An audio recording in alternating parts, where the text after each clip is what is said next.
but she compared them word for word. Last year, I did help get a prohibition of spending money on the Common Core. I never wanted to have to get all the people involved. You elected us to go do the work of the people. So this is something that we did in House Bill 278. It was Governor Parnell's omnibus bill. There is a prohibition that the department, so this is referring to deed. Oops. Sorry.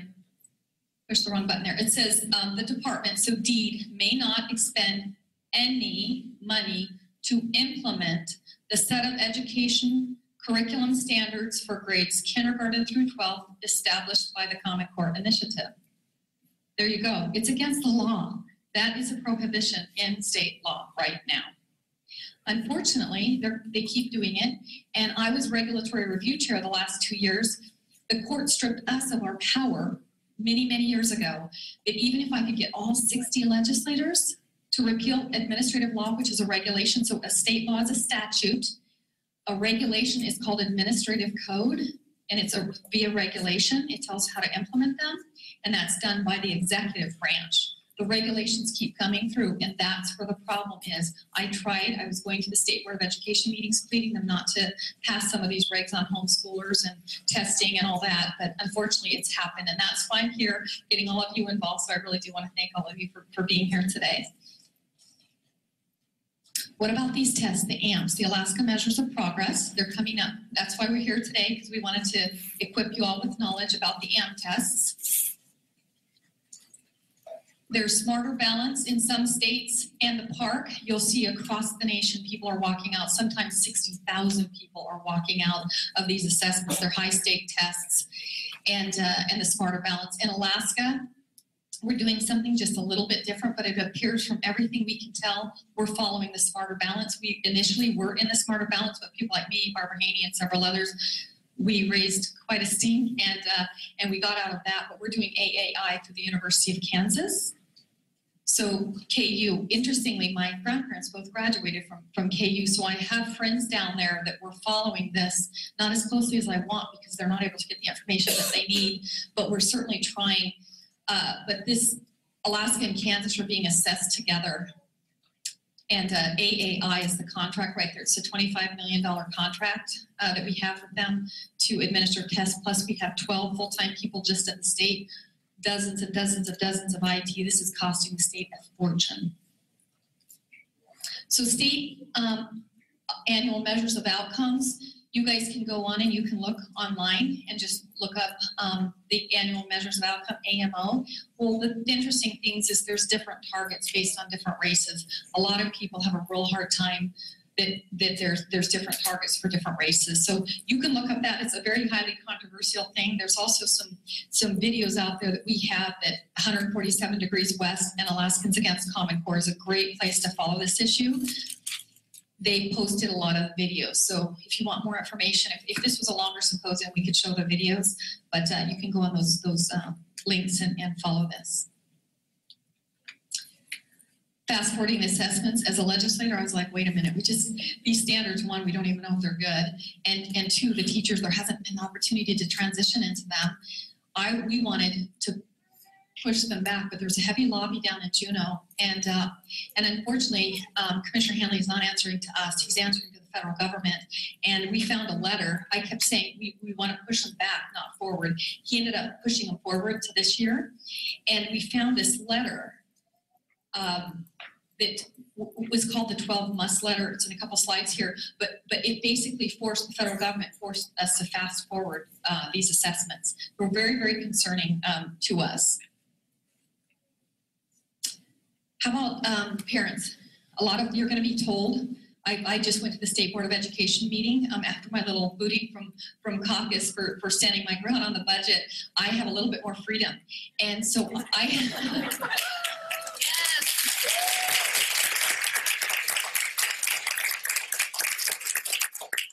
So the really cool thing is I can show up at any education meeting that I want to, and the State Board of Education happens to be in town. They only meet 4 times a year. If you want to thank somebody for Common Core, thank the State Board of Education. Those people, Esther Cox, Jim Mariner, Commissioner Hanley, those are the people who ushered in Common Core and made it a statewide. They're the ones that have passed all these regulations, not us. That's administrative, that's executive branch. So call Governor Walker, 269, is it 7450? I think it's 269-7450. And what's his email? bill.walker@alaska.gov. Okay, email him. He is in control of this right now, okay? It is an executive branch. And that's why, because we already got the law put through in the legislative branch, I'm not as concerned. Really, it's in the hands of the governor and Commissioner Hanley right now. That's where the power is, okay? And the State Board of Education. That's why if you guys don't like Common Core, try to get on the State Board of Education. And there's some really cool people like that we can get your name to if you'd like to get on there. But anyway, yes, you can refuse the test. You absolutely have power to refuse the test. It's on, we found it on page 112 in Appendix C on the district manual for the AMP. Just say use administrative code 9999. And we brought Kelly Foreman. I saw her today. Can you raise your hand, Kelly? Kelly in here?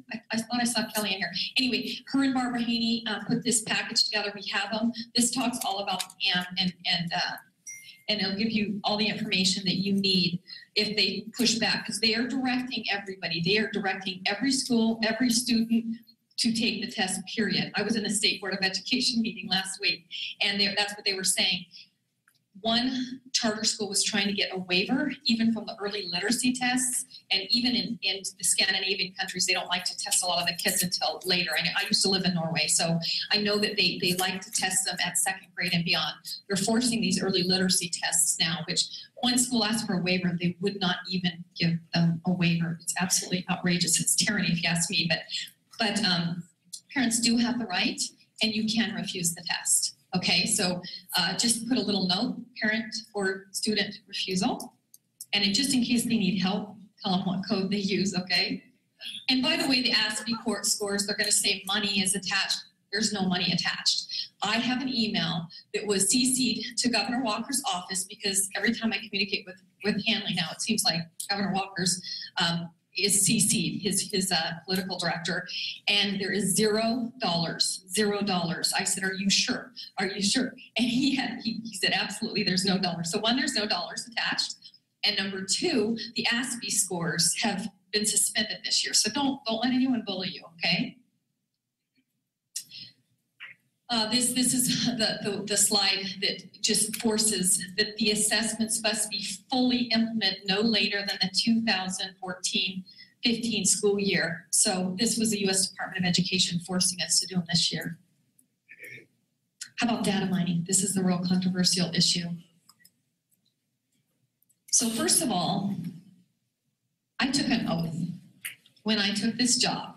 Every single one of us have to raise our hand and swear to uphold not only the state constitution, but the U.S. Constitution. Nathan is going to be talking more about the U.S. Constitution, but I feel it's important for me to talk about the Alaska Constitution, Article 1, Section 22. The right of the peoples to privacy is recognized and shall not be infringed. The legislature shall implement this section. So it is my responsibility and every single other legislator's responsibility to do this. That's why I have House Bill 85. If you guys need help following bills, it's really simple. You just go alaska.gov, click on the legislature, and then bills. And if you know the bill number, you can put it in. You can put it by whoever legislator. You can put it in by topic, and you can get Google alerts sent in. So whenever a bill moves, you don't have to necessarily watch 10 hours of gavel to gavel every day. You can just get a little Google alert in your mailbox. So and even if you need help, I've got my computer here. I'm happy to stay and help you learn how to do that, okay? All right. You guys ever heard of Lauren Duncan, U.S. Secretary of Education? Okay, this man is behind all of this. This is who Hanley's, getting a lot of his ideas from. This is him way back in 2009. Hopefully someday we can track children from preschool to high school, from high school to college, college to career. This is his dream. We want to see more states build a comprehensive systems that track students from pre-K through college and link the data back to the workforce. We want to know whether Johnny participated in early learning and completed college on time, and whether those things have any bearing on his earnings as an adult. So, remember the stimulus bill? Then we got the I-3 grants. So the American Recovery and Reinvestment Act, the race to the top, that's where the massive data mining came in. They have to be identical statewide. We did receive the state fiscal stabilization funds, and a state must provide an assurance that it will establish a longitudinal data system as part of the America Competes Act. I'm going to let him get into the laws. Like I said, through the I-3 grants, we got these. Well, you're saying, well, my goodness, we have the right for privacy. Our students have the right to privacy, right? Does anyone remember the FERPA, Family Education Rights and Privacy Act? How many of you guys remember FERPA? Okay, that's where they're not allowed to release personal identifying. Well, Obama, through regulation, remember administrative law, he couldn't get it through Congress. So that's how a lot of people in the executive branch get things done, is through regulations or executive order. They use those two different things. Well, he gutted this law. President Obama did. So now that students really don't have, and the parents really don't have the rights that they used to, and students don't have the privacy that they had on a federal level. And that's why Commissioner Hanley will keep saying, well, according to federal law. Well, it's because federal law has been gutted, okay? The Answers program. We discovered this Answers program because I was on the university budget. They took me off the university budget this year. I was on it 2 years, and I really, really wanted to keep it this year. But unfortunately, I didn't get that opportunity. But this is where the P20 statewide longitudinal, it's called SLEDS, okay, SLDS. So if you do read the notes on left behind wherever, you'll find that. Answers links the K through 12 and higher education employment data to policymakers, educators, and the general public about the state's education continuum. The state has received $4 million over the last 3 years. Yesterday, they closed out education in Senate, and I think I found a whole bunch more money in this Answers program. It's very, very alarming because we defunded it. We wouldn't put any state money when I was in education. I'm going to go talk to Senator Dunleavy about that and make sure exactly what it is, that I'm not misreading it, but I found a big chunk of money in there, and I need to discover what that is. There's a slush fund. We have the higher education fund.